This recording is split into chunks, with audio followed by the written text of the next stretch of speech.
Hello students. Deductions from gross total income, सकल कुल आय में से कटौतियाँ। इसमें हमारा आज का टॉपिक है पेटेंट की रॉयल्टी के संबंध में कटौती। Deduction in respect of royalty on patents, section 80RRB।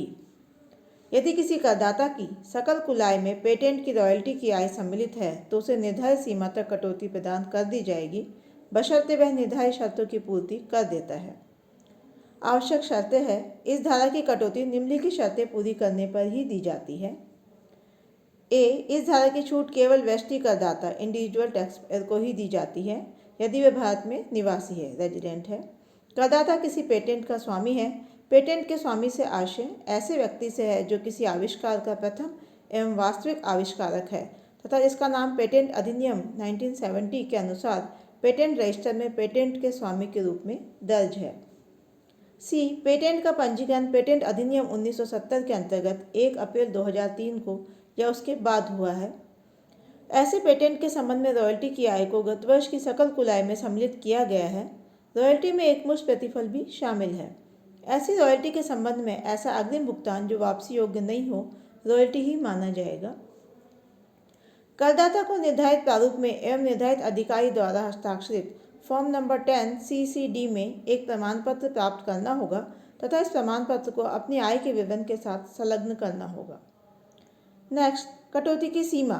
दो राशियों में से कम वाली राशि के बराबर कटौती दी जाएगी। फर्स्ट, ऐसी आय का 100% या 3 लाख रुपये, दोनों में जो भी कम हो। परंतु यदि पेटेंट अधिनियम 1970 के तहत किसी पेटेंट के संबंध में अनिवार्य रूप से कोई लाइसेंस स्वीकृत कर दिया जाता है तो इस धारा की कटौती के लिए रॉयल्टी के रूप में आय उस राशि से अधिक नहीं होगी जो लाइसेंस की शर्तों के अनुसार पेटेंट अधिनियम के नियंत्रक द्वारा तय की जाती है।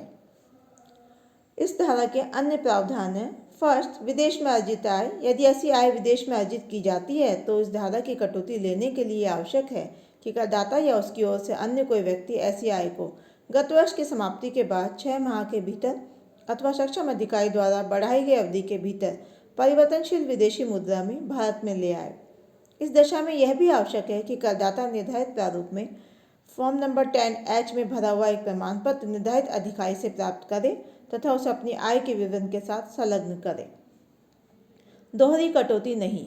यदि किसी करदाता को किसी भी गत वर्ष में इस धारा की कटौती स्वीकृत कर दी जाती है तो उसको इस आय के संबंध में अधिनियम के किसी भी अन्य प्रावधान के अंतर्गत किसी भी कर निर्धारण वर्ष के लिए कोई कटौती स्वीकृत नहीं की जाएगी। यदि किसी पेटेंट के संबंध में पेटेंट अधिनियम के अंतर्गत एक से अधिक व्यक्ति पेटेंट के स्वामी के रूप में पंजीकृत है तो ऐसे प्रत्येक व्यक्ति को जो उस आविष्कार का प्रथम एवं वास्तविक आविष्कारक है पेटेंट का स्वामी माना जाएगा। यह थे नियम पेटेंट की रॉयल्टी के संबंध में कटौती।